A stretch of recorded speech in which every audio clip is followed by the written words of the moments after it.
কি বন্ধুরা, সব কেমন আছো? ভালো তো? অনেক দিন পরে আমার চ্যানেলটা নতুন ব্লগ আসছে। আসলে আমার চ্যানেলটা অনেক দিন কোনো ব্লগ আসেনি। আমি একটু আমার পার্সোনাল কাজ নিয়ে ব্যস্ত হয়ে পড়েছিলাম। তো অনেক দিন ধরে ভাবছিলাম কোথাও ঘুরতে যাওয়া হয়নি, অনেক দিন কোথাও বেরোনো হয়নি, নতুন ব্লগও পাচ্ছি না, মানে ব্লগও আসছে না। তো কালকের আমরা যাচ্ছি দীঘাতে, আমি আর আমার দুই বন্ধু। তো চলো দেখা যাক দীঘার নতুন ব্লগটা কেমন হয়। খুব ঠান্ডা পড়েছে বন্ধুরা, এখন বাজে ভোর 5:30। আর এটা যে ট্রেনটা আসছে এখন, এটা নামখানা শিয়ালদা গ্যালাফিন লোকাল। ভোর টাইম হচ্ছে ভোর 5:29। 4:20 ঘুম থেকে উঠেছি, লেট হয়ে গেছে। আসলে 4টের সময় উঠেছি, কিন্তু এত ঠান্ডা পড়েছে আর কম্বল থেকে বেরোতে পারছিলাম না। তারপরে চাপ করে তাড়াতাড়ি করে ফ্রেশ হয়ে আর স্টেশনে চলে এলাম। দেখো এত উপরেও ট্রেনে কত ভিড়। এখন বাজে 6:52 আর আমরা সবে শিয়ালদা স্টেশনে এলাম। তো দেখো আমরা সবাই ট্রেন থেকে নামছি। ট্রেন থেকে নেমে এবারে বাইরে যেখানে বিগ বাজার ছিল ওটা এখন স্মার্ট বাজার হয়েছে, তো ওখানে যাব। ওখান থেকে বাস ধরবো সাঁতরাগাছি যাওয়ার।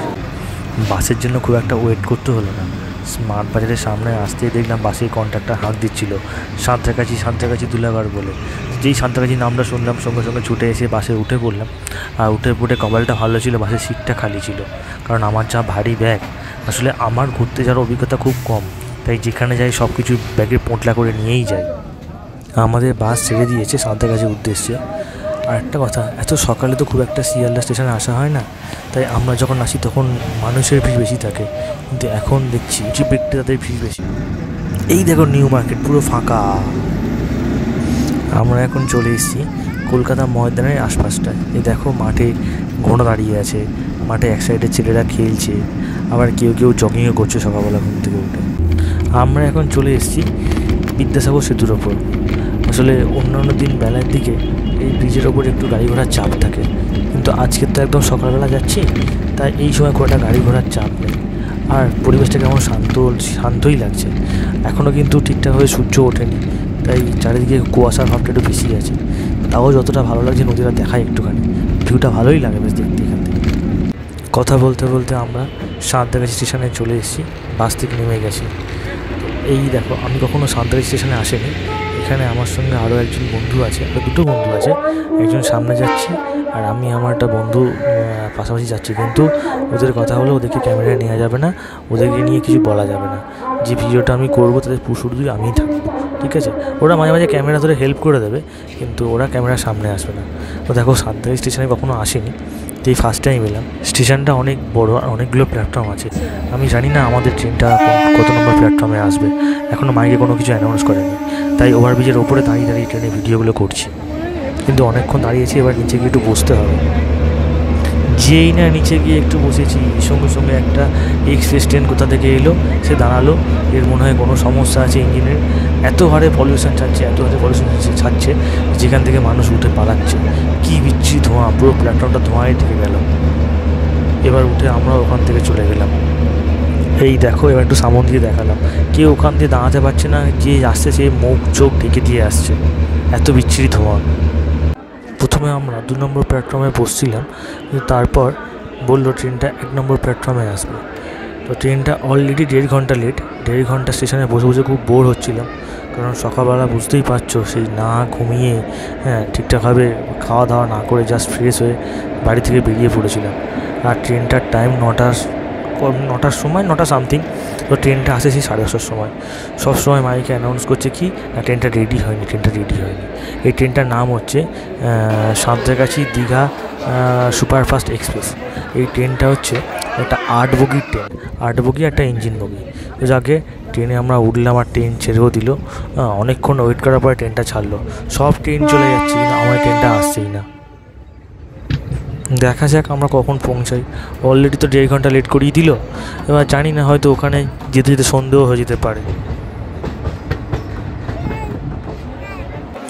আমরা দীঘা স্টেশনে নেমে পড়লাম, কিন্তু এখন অলরেডি 2:30 বেজে গেছে। এখন কখন হোটেল যাব, কখন হোটেলে ড্রেস চেঞ্জ করে স্নান করতে যাব তার ঠিক নেই। তো আপাতত আমরা হেঁটে হেঁটে যাই স্টেশনের বাইরের দিকে। নামার সাথে সাথেই দেখতে পেলাম সেই পুরীর জগন্নাথ মন্দিরের আদলে তৈরি দীঘার জগন্নাথ মন্দির। এটার এখন কাজ চলছে, শেষের পথে, বেশি দিন লাগবে বলে মনে হয় না শেষ করতে। তো স্টেশন থেকে ভিউটা বেশ ভালোই লাগছিল। আমরা এখন হেঁটে হেঁটে স্টেশনের বাইরের দিকে বেরোবো, বেরিয়ে এখান থেকে টোটো ধরবো। টোটোতে বেশিক্ষণ লাগবে বলে মনে হয় না, তাও চলো। স্টেশন থেকে নেমে আমরা টোটো পেয়ে গেছি, আর স্টেশন থেকে টোটোতে হোটেল পর্যন্ত ভাড়া 10 টাকা। আর এটা কেন দেখাচ্ছি, কারণ এই জায়গাটা ঢুকতেই কেন মনে হলো আমরা বিদেশে কোনো জায়গায় এসেছি, এই নিউ দীঘাটা এমনভাবে করেছে। আর এই দেখো আমরা আমাদের হোটেলে চলে এসেছি, এর সামনটা পরে দেখাচ্ছি। এখন বাজে 3:30, বিকেল হয়ে গেছে। আমার 2 বন্ধুরা হোটেলে আছে, আর আমি একটুখানি নদীর ধারে ঘুরতেই যাচ্ছি বলা যায়। আবার যদি ইচ্ছা হয় স্নানও করে আসতে পারি, কারণ অলরেডি ঠান্ডা ঠান্ডা লাগছে। দেখি যদি কেউ স্নান করে আমি একটু ডুবটা দিয়ে আসবো। আর এই দেখো সি বিচ থেকে আমার হোটেলটাও পুরো দেখা যাচ্ছে, আমার রুমটাও দেখা যাচ্ছে। অনেকক্ষণ জার্নি করে শরীরটা গরম হয়ে গেছে, তাই প্রথমে গিয়ে সমুদ্রের ধারে একটা ডাব খেলাম। এই ডাবগুলো 60 টাকা করে নিয়েছে। দাম বেশি হলে কি হবে, ডাবে কিন্তু অনেকটা পরিমাণ জল ছিল। এবার আমি হাঁটতে হাঁটতে একটু সমুদ্রের দিকে যাচ্ছি। এখন ভাটা পড়ে গেছে, তাই দূর থেকে দেখতে পাচ্ছি খুব একটা ঢেউ নেই। দেখি যাই, যেহেতু ঢেউ কম তাই আমি একটু সমুদ্রের ওপর হাঁটছিলাম, দেখছিলাম আর জলটা কত ঠান্ডা। অনেকটা জার্নি করে এসেছি, শরীরটাও গরম হয়েছিল, তাই হাঁটু পর্যন্ত জলে হেঁটে হেঁটেই যাচ্ছিলাম। কিন্তু একটা ঢেউ এসে পুরো আমাকে ডুবিয়ে দিল, অনেকটা ডুবিয়ে দিল। ভাগ্যিস তখন ফোনটা ভেজায়নি। আর এই দেখো এখানে নামার পরে দেখলাম যে জলে না কত জেলিফিশ ভাসছে, লাল লাল ঠিক বলের মতো ভর্তি জেলিফিশ দেখলে ভয় লাগছে, কিন্তু কি করব, শরীরটা গরম হয়ে উঠেছে, স্নান না করেই চলে যাব। জল খুব ঠান্ডা বন্ধুরা, যেহেতু অনেকটা জার্নি করে এসেছি, শরীরটা এমনি গরম ছিল, তাই এটা ভালো লাগছে। খুব বড় ঢেউটা গেল বন্ধুরা, আরেকটা আসছে।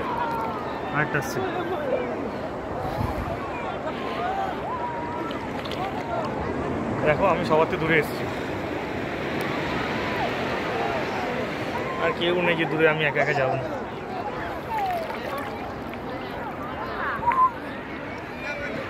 এতক্ষণ মনে হচ্ছিল না যে আমরা দীঘার সমুদ্রে আছি, কোনো ঢেউ ছিল না। কিন্তু এবার দেখছি 2-1টা বড় বড় ঢেউ মাঝে মাঝে আসছে। ঢেউ না এলে মজা কোথায়, ঢেউ না এলে তো পুকুরে স্নান করা আর সমুদ্রে স্নান করা সমান হয়ে যাচ্ছে। এই দেখো আরেকটা বড় ঢেউ। ফোনটা সাবধানে রাখতে হবে, কারণ ফোনটা জল ঢুকলেই ফোনটা শেষ। যাকে আমি মোটামুটি সমুদ্রে কিছুক্ষণ ছিলাম, কিন্তু জল যা ঠান্ডা, তাই বেশিক্ষণ থাকতে পারলাম না। এবার উঠে যাব, উঠে গিয়ে আমাদের হোটেলটার ব্যালকনি থেকে আমি সমুদ্রটা দেখব। আমি সমুদ্র থেকে উঠে হোটেলের রুমে চলে এসেছি, এখানে স্নান করে ফ্রেশ হয়ে আর ব্যালকনি দাঁড়িয়ে এই ভিডিওটা করছি। আসলে এই হোটেলটা বুক করার আরেকটা কারণ হলো, যেহেতু আমার আর 2টো বন্ধু ওরা সমুদ্রে স্নান করেনি, কারণ ওরাও করেনি, কারণ লেট করে আমাদের ট্রেনটা এসছে, 3:30 বেজে গেছে। তখন সমুদ্রে আর তেমন কেউ ছিল না, জলটাও খুব ঠান্ডা ঠান্ডা লাগছিল, তাই ওরা এখান থেকে সমুদ্রটা দেখবে বলেই এই রুমটা বুক করা। অনেকটা জার্নি করে এসে এখনও খাওয়া দাওয়া করিনি, তো এবার একটা হোটেলে গেলাম খেতে। হ্যাঁ, আমরা আমাদের হোটেলে খেতে পারতাম, কিন্তু সেখানে খাইনি। একটু বাইরের দিকে বেরোলাম, সেখান থেকে গিয়ে একটু খাওয়া দাওয়াটা করলাম। আমরা কোন হোটেলে স্টে করছি সেটা এখনও পর্যন্ত দেখায়নি, কারণ দূর থেকে শুধু ব্যালকনিটাই দেখিয়েছি। ওই দেখো লাল গামছা শুকোচ্ছে, ওটা আমাদের ব্যালকনি। আমাদের হোটেলটার নাম হোটেল নিউ সাগরপ্রিয়া।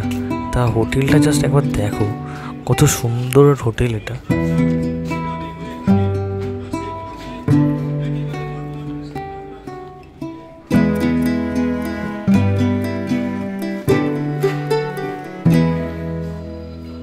চারতলা হোটেল, তার মধ্যেও লিফটের ব্যবস্থা এখানে আছে।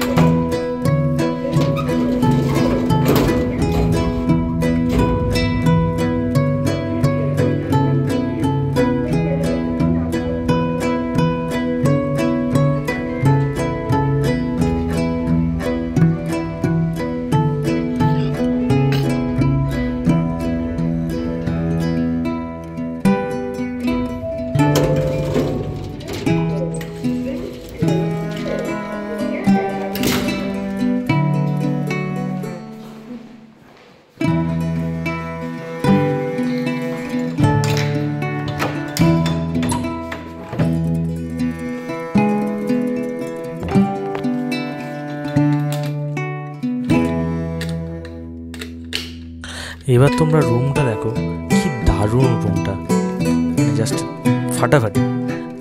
সব কিছুই পুরো টিপটপ করে সাজানো, সব নিট অ্যান্ড ক্লিন। বাথরুমটাও খুব সুন্দর পরিষ্কার। আসলে এই রুমটা একটু কস্টলি হয়ে গেছে, কারণ যেহেতু আমরা তেমনভাবে সমুদ্রে স্নান করে এনজয় করতে পারিনি, তাই আমরা ব্যালকনি থেকে সমুদ্রটা দেখেই এনজয় করবো সেই ভেবে এই হোটেলটা বুক করা, আর সেই ভেবেই এই রুমটা নেওয়া। এই রুমটার ভাড়া আনুমানিক 3000 টাকা, আর এর থেকে একটু কম ভাড়া আছে, সেটা হচ্ছে সাইডে হয়ে যাবে, সেটা ফ্রন্ট সাইড হবে না, সেটা থেকে সমুদ্রটা ঠিকঠাক দেখা যায় না। কিন্তু এই রুমটা থেকে সমুদ্রের ভিউটা খুব দারুণ।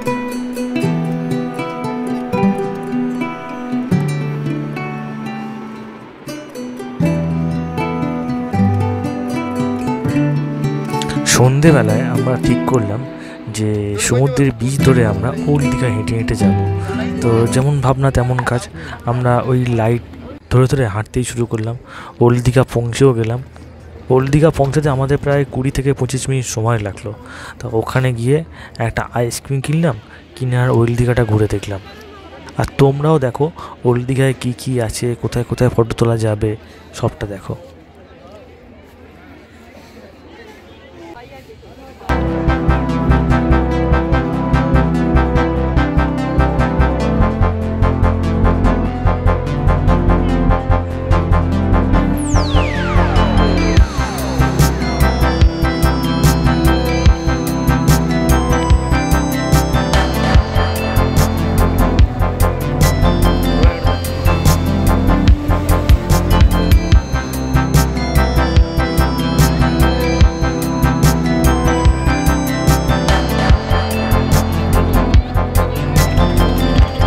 এখানে মনে হয় কোনো অনুষ্ঠান ছিল বা হবে, সেটা কোনো প্ল্যানিং নিয়ে এই জায়গাটা কাজ হচ্ছে, কারণ পুরো জায়গাটা দেখলাম বাঁশ দিয়ে ঘেরা।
রাত হয়ে গেছে, তাই হেঁটে হেঁটে এসেছিলাম, কিন্তু যাওয়ার সময় টোটো করেই যেতে হবে। টোটো আমরা পেয়ে গেছি, এবার খাবার কিনবো, কিনে আমরা হোটেলের রুমে চলে যাব। ওল্ড দীঘা থেকে নিউ দীঘা যাওয়ার পথে জগন্নাথ মন্দিরটা পড়বে, আর এই দেখো সেই জগন্নাথ মন্দিরের মেন গেট। এখানেও দেখছি অনেক লোক রাত্রিবেলা ফটো তুলতে এসছে। আর দেখতে পাচ্ছ দূরে ওই একটা আলো দেখা যাচ্ছে, ওই আলো দেখো, আলোর সামনে 3টে মন্দির বড় বড় দেখা যাচ্ছে। এই সামনে ঝাউবনটা আছে, ঝাউবনের পেছনে অনেক বড় এরিয়া নিয়ে দেখো তৈরি হচ্ছে। এটা তখন দেখেছিলাম স্টেশন থেকে, আর এখন এটা দেখাচ্ছি মেন রোড থেকে টোটো করে যাওয়ার সময়।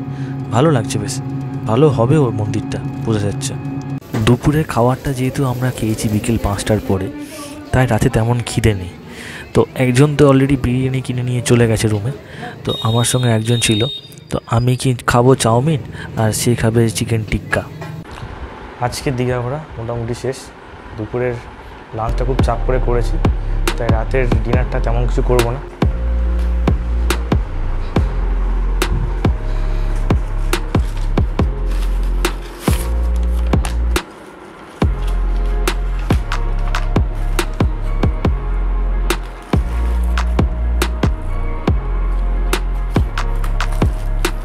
দেশি চিকেন টিক্কা,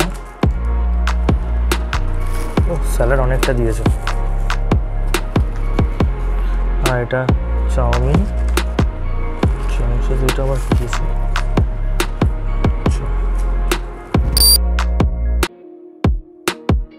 একটু ফটো তুলছিলাম।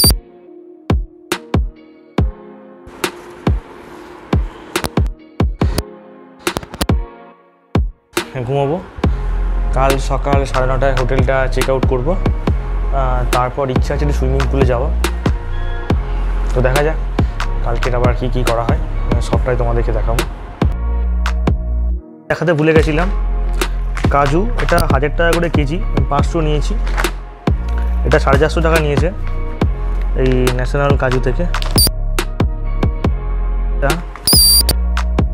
একদম 100 টাকা নিয়েছে। আপাতত আর কিছু কেনা হয়নি।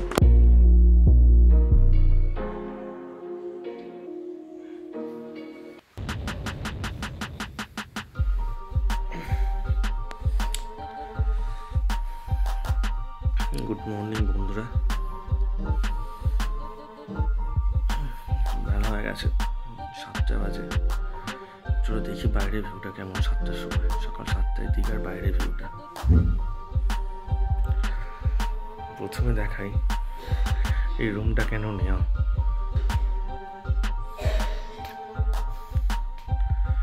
এটা ভিউটা দেখার জন্য।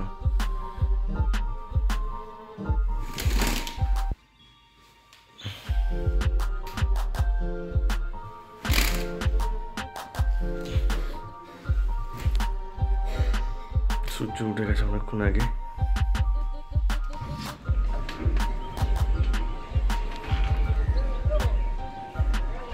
Good morning Digha.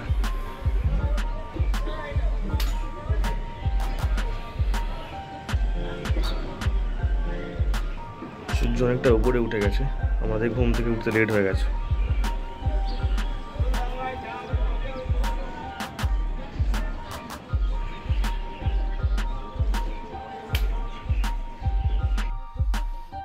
ভীষণ ঠান্ডা।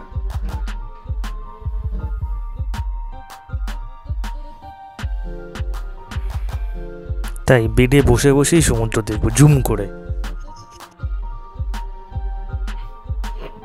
হোটেলটা আমার সব কিছু ভালো লাগলো, কিন্তু ওর চেক আউট টাইমটা সব হোটেলে সকাল 10টার সময় হয়, কিন্তু এর টাইমটা সকাল 9:30। তাই আমরা 9:30টার সময় রুমটা ছেড়ে দিলাম। এবার ওনাদেরকে বললাম যে দাদা আমাদের তো ট্রেন এখন নেই, ট্রেন সেই 12:10-এ, তো এতক্ষণ আমরা তো লাগেজ নিয়ে ঘুরতে পারবো না। যদি লাগেজটা হোটেলে কোনো জায়গায় রাখার ব্যবস্থা করা যায় খুব ভালো হয়। তো ওনারা সেই লাগেজটা রাখার ব্যবস্থা করে দিলেন। তারপর লাগেজটা ওখানে রেখে আমরা আবার সমুদ্রের ধারে গিয়ে একটু বসলাম। তখন সূর্যটা মোটামুটি মাথার উপরে চলে গেছে, তো ঠান্ডাটা খুব একটু কম লাগছে। দেখো কালকের যেমন ভাটার সময় সমুদ্রটা একরকম ছিল, আজকে দেখো জোয়ারের সময় ঢেউটা একটু বেশ বড়ই লাগছে। কালকে তো মনেই হচ্ছিল না দীঘা এসেছি। তারপর একজনকে জিজ্ঞেস করলাম, তিনি বললেন যে শীতকালে সমুদ্রের ঢেউ একটু কমই থাকে, যতটা হয় গরমকালে বেশি হয়। কিন্তু আমরা কিন্তু অ্যাকচুয়ালি সমুদ্রের ঢেউ দেখার জন্য ওখানে গেছিলাম, ভরা কোটাল দেখে, পূর্ণিমা কোটাল দেখে, কিন্তু কিছুই তেমন দেখতে পেলাম না। স্পিড বোটটা চড়ার ইচ্ছা হচ্ছিল, কিন্তু যেহেতু আমরা এখন ড্রেস পরে আছি বাড়ি যাওয়ার জন্য, সেটা পরতেই পারলাম না। কালকের বিকেল থেকে আমি ঘোড়া চড়ার জন্য অস্থির হয়ে পড়ছিলাম, কোনো জায়গায় কোনো ঘোড়া দেখতে পাইনি। কিন্তু এখন দেখো সব ঘোড়াগুলো আস্তা বলে ওরা রেস্ট করছে। আসলে কালকে আমার ট্রেনটা সব কিছু ঝুলিয়ে দিয়েছিল, অনেক কিছু প্ল্যানিং ছিল, কিন্তু সব প্ল্যানিংগুলো বেকার হয়ে গেল। এবার আমরা এখান থেকে যাব একটা রেস্টুরেন্টে, সেখানে গিয়ে কিছু খাওয়া দাওয়া করে আমরা স্টেশনে রওনা দিলাম। কাল যেহেতু মাংস ভাত খেয়েছি, তাই আজ আর মাংস খেলাম না, একটু মাছ ভাত খেয়ে আর বেরোলাম। আরে বেরিয়ে একটা টোটোয় উঠলাম, টোটোওয়ালা বললো স্টেশন যাবে না। তারপর একটা অটোয় উঠলাম, অটোওয়ালা বললো 100 টাকা লাগবে। আরে আমরা আসার সময় 10 টাকা করে ভাড়া দিয়ে এসেছি, এখন যদি 100 টাকা বলে কার না গায়ে লাগে বলো। তা ওই জন্য আমরা কী করেছি, 15 মিনিটের রাস্তা আমার হেঁটে স্টেশন চলে এসেছি।